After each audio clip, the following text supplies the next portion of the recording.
ಇದ್ದಾರೆ. ಸುಮ್ಮನೆ ಬೇಕು ಅಂತಾನೆ ನನ್ಗೆ ಆಟ ಆಡಿಸ್ತಿದ್ದಾರೆ ಅಷ್ಟೇ. ರೇ ರೇ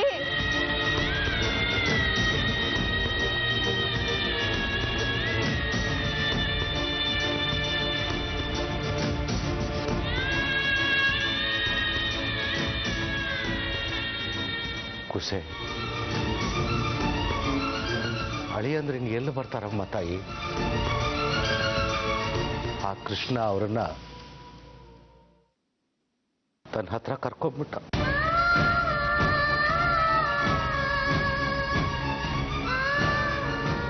ನಾವೆಲ್ಲ ಅನಾಥರಾಗ್ಬಿಟ್ವಮ್ಮ. ಇಲ್ಲಪ್ಪ, ನಾನ್ ಸುಳ್ಳು ಹೇಳ್ತಿಲ್ಲ. ನಿಜವಾಗ್ಲೂ ಅವ್ರು ಬಂದಿದ್ದಾರೆ. ಅವ್ರು ನನ್ನ ಕರ್ದಂಗಾಯ್ತಪ್ಪ. ನಾನು ಕೃಷ್ಣನೇ ನಂಬ್ದೊಳ್ತಾನೆ. ನನಗೆ ಮೋಸ ಆಗುತ್ತಾ?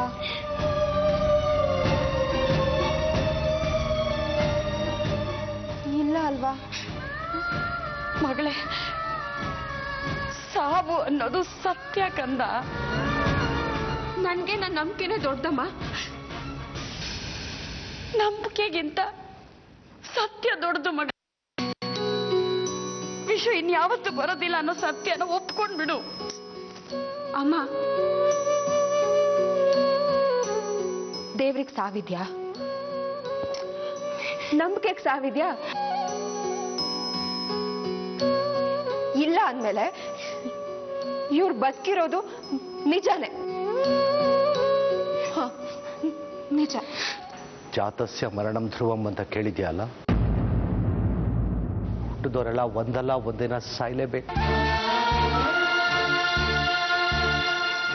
ಅದಕ್ಕೆ ಯಾವ ಬೇಲಿನೂ ಇಲ್ಲ, ಯಾವ ಧರ್ಮನೂ ಇಲ್ಲ, ಯಾವ ಜಾತಿನೂ ಇಲ್ಲ. ಒಳ್ಳೆಯವ್ರನ್ನೆಲ್ಲ ಆ ದೇವರು ತನ್ನ ಹತ್ರ ಬೇಗ ಕರೆಸ್ಕೊಂಡು ಬಿಡ್ತಾನಂತೆ.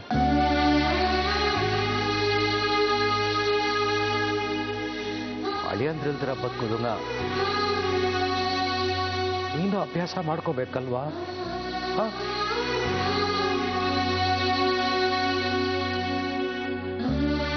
ಆದ್ರೆ ಅವ್ರನ್ನ ಬಿಟ್ಟು ಬದುಕೋದು ಹೇಗೆ ಅಂತಾನೆ ನನಗೆ ಗೊತ್ತಿಲ್ವಲ್ಲಪ್ಪ.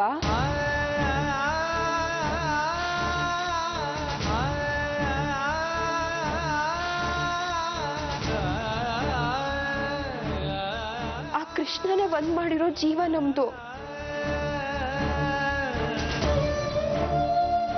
ಅವನಿಗೆ ನಮ್ ಜೀವನದಲ್ಲಿ ಕತ್ಲು ತುಂಬೋದೇ ಇಷ್ಟ ಅನ್ನೋದಾದ್ರೆ ಎರಡು ದೀಪಗಳನ್ನು ಒಟ್ಟಿಗೆ ಆರಿಸ್ಬಿಡ್ತಾನೆ ಅಲ್ವಪ್ಪ.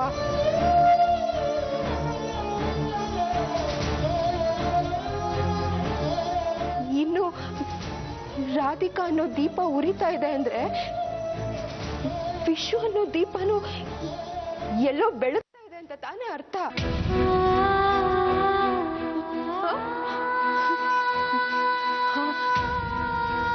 ಆದಷ್ಟು ಬೇಗ ಎಲ್ಲವನ್ನು ಆ ಕೃಷ್ಣನೇ ಸರಿ ಮಾಡ್ತಾನೆ.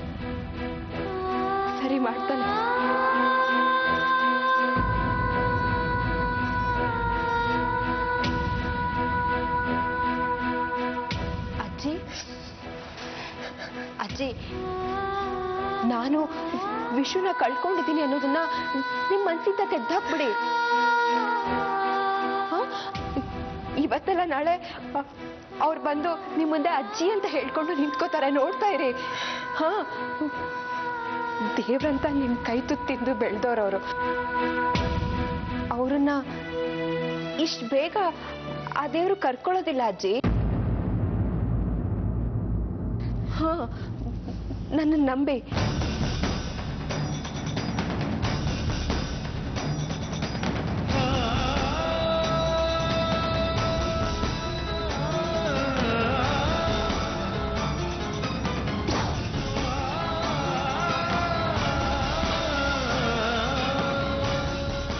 ರಾಧಿಕಾ ಹೀಗೆ ಅಳುನ ಹೊಟ್ಟೆಲಿ ಇಟ್ಕೊಂಡು ಹೊರಗೆ ನಗ್ತಿದ್ರು ನನ್ ಕೈಲಿ ನೋಡಕ್ ಆಗ್ತಾ ಇಲ್ಲ.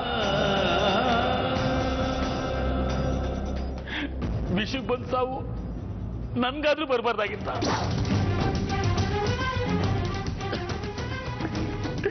ನನ್ಗಾದ್ರೂ ಬರ್ಬಾರ್ದಾಗಿತ್ತ.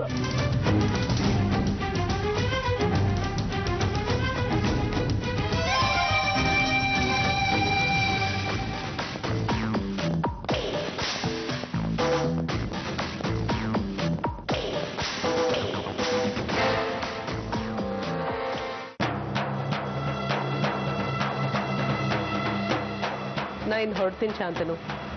ಹೆಚ್ಚು ದಿನ ನಾ ಇಲ್ಲೇ ಇದ್ರೆ ನಮ್ಮಿಬ್ಬರು ಮಾತು ಈ ಮನೆಯವ್ರ ಕಿವಿಗೆ ಬಿದ್ರೂ ಬೀಳ್ಬೋದು.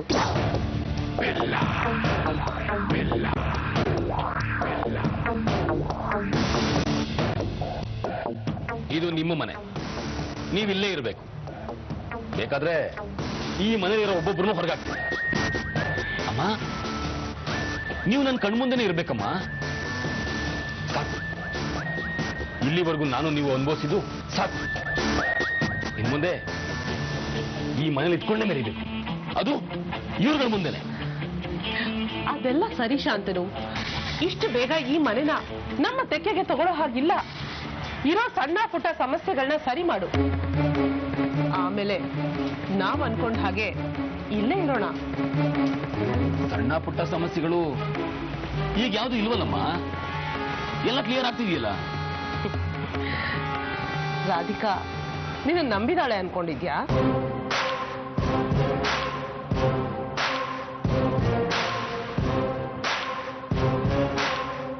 ಅವಳು ಗಂಡ ಸತ್ತಿರೋದನ್ನ ಮನ್ಸಲ್ಲಿ ಇಟ್ಕೊಂಡು ಅವಳು ಏನು ಮಾತಾಡ್ತಿಲ್ಲ.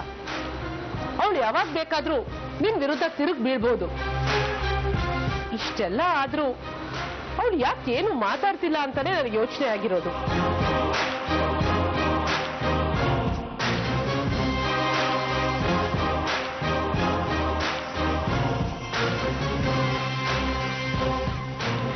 ವಿಶುನ ಸಾಯಿಸ್ ಬಂದ್ಮೇಲೆ ವಿಶು ಹತ್ರ ಫೋನಲ್ಲಿ ಮಾತಾಡ್ತಾರೆ, ನಾಟಕ ಆಡದ್ನಲ್ಲ, ಅದಕ್ಕೆ ನನ್ನ ಮೇಲೆ ಅನುಮಾನ ಕಡಿಮೆ ಆಗಿರ್ಬೋದು ಅಲ್ವಾ?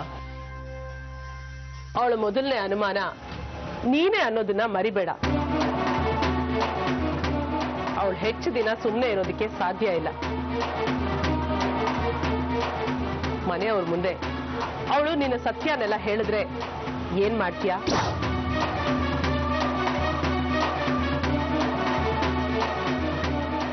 ಅದಕ್ಕೂ ಒಂದ್ ದಾರಿ ನನ್ನ ಹತ್ರ ಇದೆ. ಏನಮ್ಮ ಅದು? ರಾಧಿಕಾ, ವಿಶು ಸತ್ತಿಲ್ಲ, ಅವನ್ ಬದುಕೇ ಇದ್ದಾನೆ ಅಂತೆಲ್ಲ ಮತಿಗೆಟ್ಟಾಗ ಆಡ್ತಿದ್ದಾಳಲ್ಲ, ಅದನ್ನೇ ನಾವು ಉಪಯೋಗಿಸ್ಕೊಂಡ್ರೆ?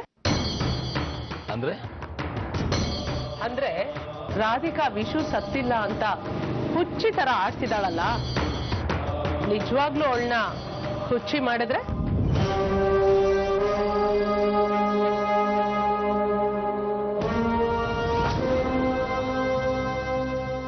ರಾಧಿಕಾನ ನಾವು ಹುಚ್ಚಿ ಮಾಡೋದ?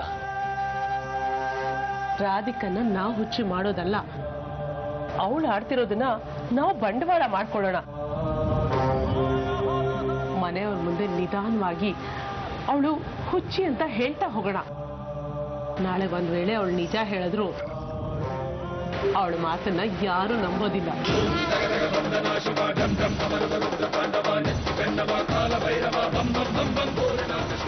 ಹುಚ್ಚಿ ಮಾತನ್ನ ಯಾರು ನಂಬ್ತಾರೆ ಹೇಳು?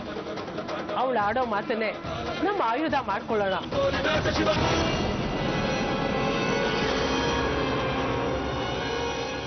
ನೀನ್ ಧರ್ಮಾಧಿಕಾರಿ ಆಗೋ ದಾರಿಗೆ ರಾಧಿಕಾ ಸೇರಿದಂತೆ ಯಾರೇ ಅಡ್ಡ ಬಂದ್ರು ವಿಶುಕ್ ತೋರಿಸಿದ ದಾರಿನೇ ತೋರಿಸ್ಬಿಡೋಣ.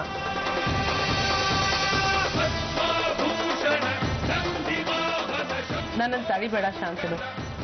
ನಿನಗೇನ್ ಸಹಾಯ ಬೇಕೋ ನಾನು ಆ ಮನೇಲಿ ಇಟ್ಕೊಂಡೇ ಮಾಡ್ತೀನಿ. ಸರಿಯಮ್ಮ. ಒಳ್ಳೇದಾಗ್ಲಿ ಮಗನೆ. ನಾ ಇನ್ ಬರ್ತೀನಿ.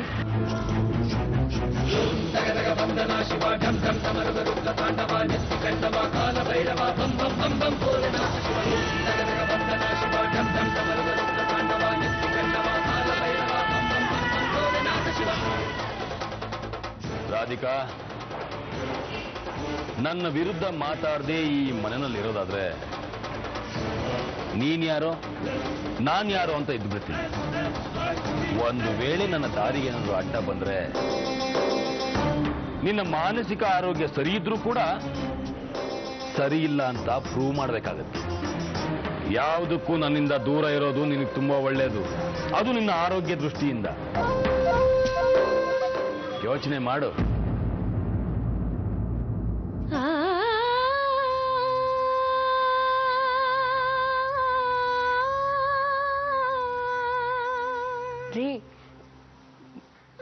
ಮನೆಯವರೆಲ್ಲ ನೀವ್ ಯಾವತ್ತೂ ಬರೋದೇ ಇಲ್ಲ ಅಂತ ಅನ್ಕೊಂಡಿದಾರೆ ರೀ. ಯಾರಿಗೂ ನನ್ನ ಮಾತಿನ ಮೇಲೆ ನಂಬಿಕೆನೇ ಇಲ್ಲ.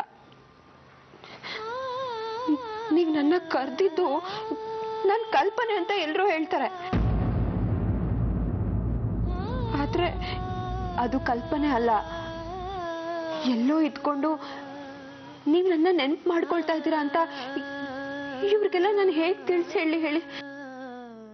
ಸತ್ಯಕ್ಕೆ ಸಾವಿಲ್ಲ, ಪ್ರೀತಿಗೂ ಸಾವಿಲ್ಲ ಅಂತಂದ್ಮೇಲೆ ನಾನ್ ಸೋಲೋದಕ್ಕೆ ಹೇಗ್ ಸಾಧ್ಯ ಹೇಳಿ?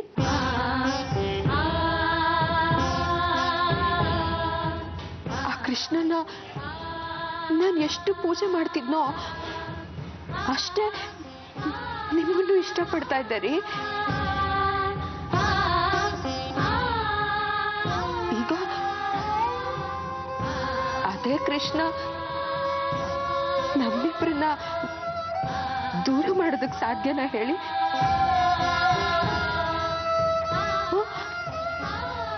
ಇಲ್ಲ ಇಲ್ಲ,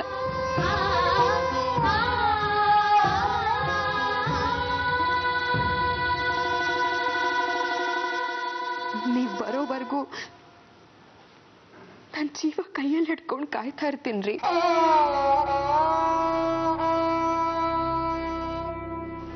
ನಾಳೆ ನಮ್ಗೊಂದು ಮುದ್ದಾದ ಮಗು ಆಗುತ್ತೆ. ಆ ಮಗುಗೆ ಇಬ್ರು ಸೇರಿ ಒಂದು ಒಳ್ಳೆ ಹೆಸರಿಡ್ಬೇಕಲ್ವಾ?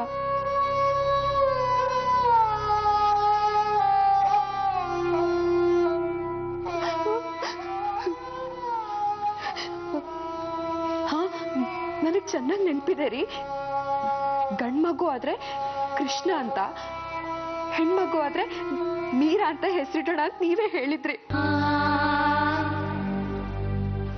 ಇನ್ನೇನು ಮೀರಾ ಅಥವಾ ಕೃಷ್ಣ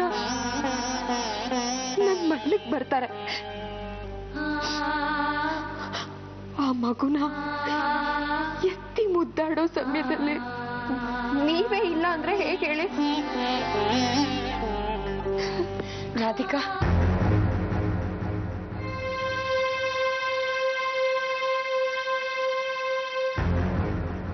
ಎಲ್ರು ಕಾಯ್ತಾ ಇದ್ದಾರೆ ಕಂದ, ಊಟ ಮಾಡು ಬಾ. ಅಮ್ಮ, ಇನ್ನೇನು ಇವ್ರು ಬಂದ್ಬಿಡ್ತಾರೆ, ಎಲ್ರು ಒಟ್ಟಿಗೆ ಊಟ ಮಾಡೋಣ. ರಾಧಿಕಾ, ವಿಶು ಎಲ್ಲಿದ್ದಾರೋ ಏನೋ, ಅವ್ನು ಬರ್ತಾನೋ ಇಲ್ವೋ ಗೊತ್ತಿಲ್ಲ.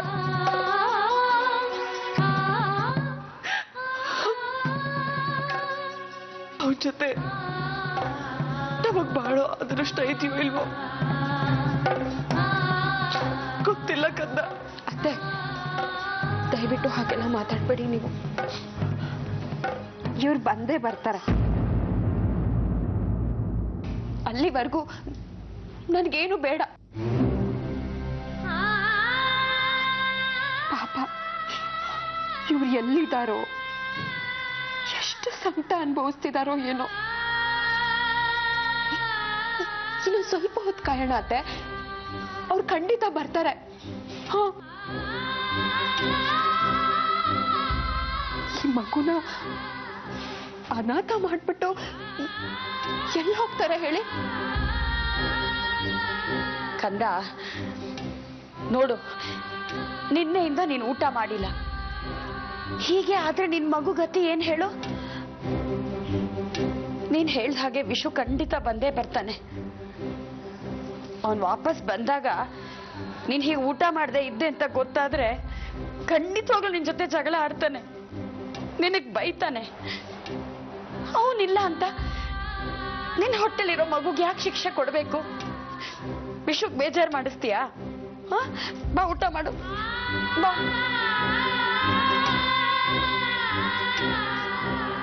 ನೀವಿಬ್ರು ನನಗ್ ತಾಯಂದ್ರು ತಾನೆ. ನಿಮ್ಮ ಆಶೀರ್ವಾದ ನನ್ನ ಮೇಲಿರೋವರೆಗೂ ಇವ್ರಿಗೆ ಏನೂ ಆಗಲ್ಲ, ನನಗ್ ಗೊತ್ತು. ನಡೀನಿ ಊಟ ಮಾಡೋಣ, ಆಮೇಲೆ ಅವ್ರು ಬಂದ್ಮೇಲೆ ನನಗ್ ಬೈತಾರಷ್ಟೇ. ಬನ್ನಿ ಊಟ ಮಾಡೋಣ.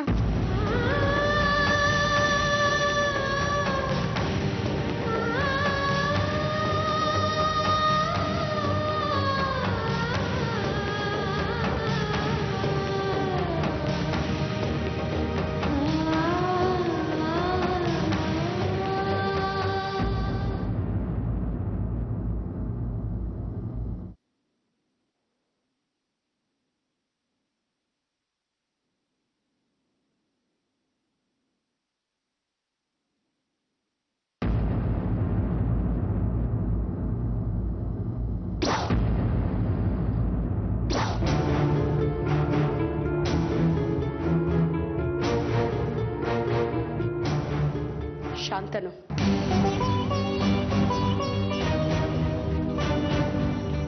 ನೀನೆಂಥವನು ಅಂತ ನನಗೆ ಗೊತ್ತಾಗಿದೆ. ರಾಧಿಕಾ ಎಲ್ಲ ಹೇಳಿದಾಳೆ.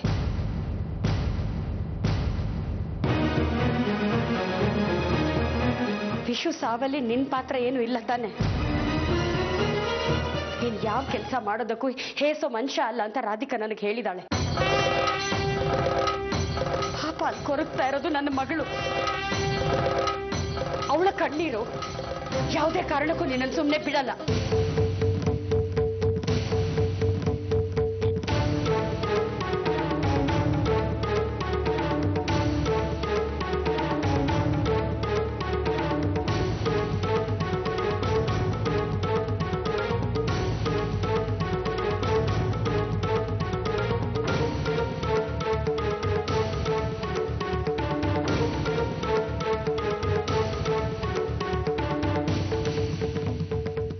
ಯಾಕೆ ಕಣ್ಣೀರು ಹಾಕ್ತಾ ಇದ್ಯಾ?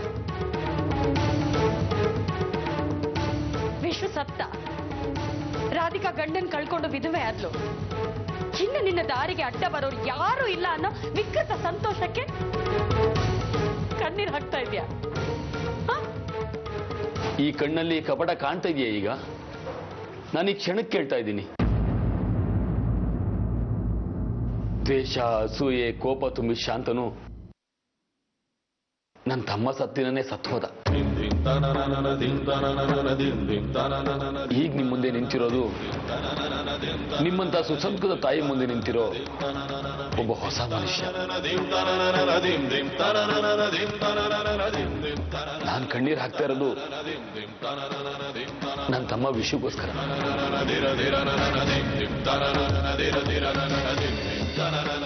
ಅವ್ರನ್ನ ನಾನು ತುಂಬಾ ಮಿಸ್ ಮಾಡ್ಕೋತಾ ಇದ್ದೀನಿ. ನನ್ನಿಂದ ಅವನ್ನ ಮರೆಯಕ್ ಆಗ್ತಾ ಇಲ್ಲ. ಬದುಕಿದ್ದಷ್ಟು ದಿನ ನನಗೆ ಅವನ ಪ್ರೀತಿನ ಹಂಚ್ತಾನೆ ಹೋದ. ಆದ್ರೆ ನೀನ್ ವಿಷ ಹಂಚ್ತಾನೆ ಹೋದೆ ಅಲ್ವಾ? ನೀನು ಎಂಥವನು ಅಂತ ಈ ಮನೆಯೆಲ್ಲರಿಗೂ ಗೊತ್ತಾದ್ರೆ ಪರಿಣಾಮ ಏನಾಗ್ಬೋದು ಅಂತ ಗೊತ್ತಾ ಶಾಂತನು? ನೀನೊಂಥರ ಗೋಮುಖ ವ್ಯಾಘ್ರ, ಗಳಿಗೆಗೊಂದ್ಸತಿ ಬಣ್ಣ ಬದಲಾಯಿಸೋನು. ನಿನ್ನ ಮಾತನ್ನ ನಂಬಷ್ಟು ಮೂರ್ಖಳಲ್ಲ ನಾನು. ಈ ಮನೆಯಿಂದ ಅನ್ಯಾಯ ಆಯ್ತು ಅನ್ನೋ ಒಂದೇ ಒಂದು ಕಾರಣಕ್ಕೆ ನಾನು ಈ ಮನೆಯವರ ಮೇಲೆ ದ್ವೇಷ ಕಾಡ್ತಾನೆ ಹೋದೆ. ಆದ್ರೆ ನನ್ನ ತಮ್ಮನ ಸಾವು ನನ್ನ ಸಂಪೂರ್ಣವಾಗಿ ಬದಲಾಗಿ ಹೋಗಿ ಮಾಡ್ತು.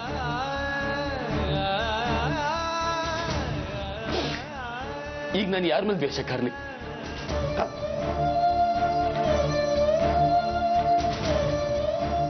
ಮಗನ್ ಪ್ರೀತಿ ಕೊಟ್ಟ ಈ ಮನೆಯವ್ರ ಮೇಲ, ತಂಗಿ ತರ ಇರೋ ರಾಧಿಕಾ ಮೇಲ, ಅಥವಾ ಸತ್ತು ಸ್ವರ್ಗದಲ್ಲಿರೋ ನನ್ನ ತಮ್ಮ ವಿಶು ಮೇಲ? ಹೇಳಿಮ್ಮ, ಯಾರ ಮೇಲೆ ದ್ವೇಷ ಕಾಡ್ಲಿ?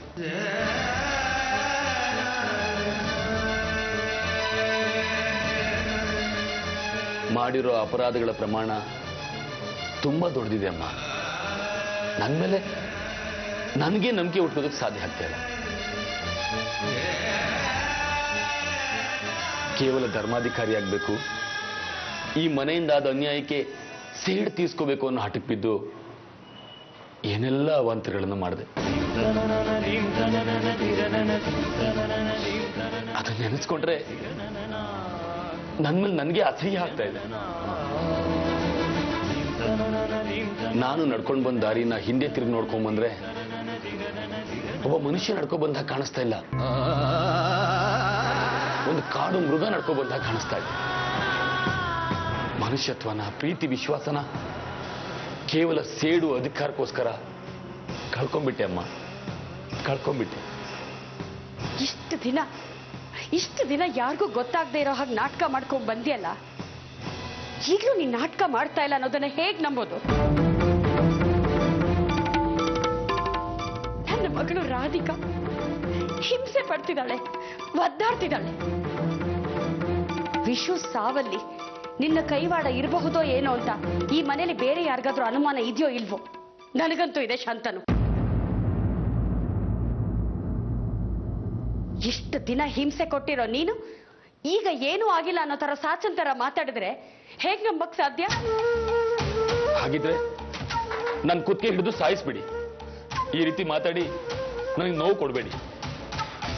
ಈ ಮನೆಗೆ ಕೇಡು ಬಯಸ್ಬೇಕು ಅಂತ ಈ ಮನೆಗೆ ಬಂದಿದ್ದು ನಿಜ, ಮಾಡಬಾರ್ದು ತಪ್ಪು ಮಾಡಿದ್ದು ನಿಜ.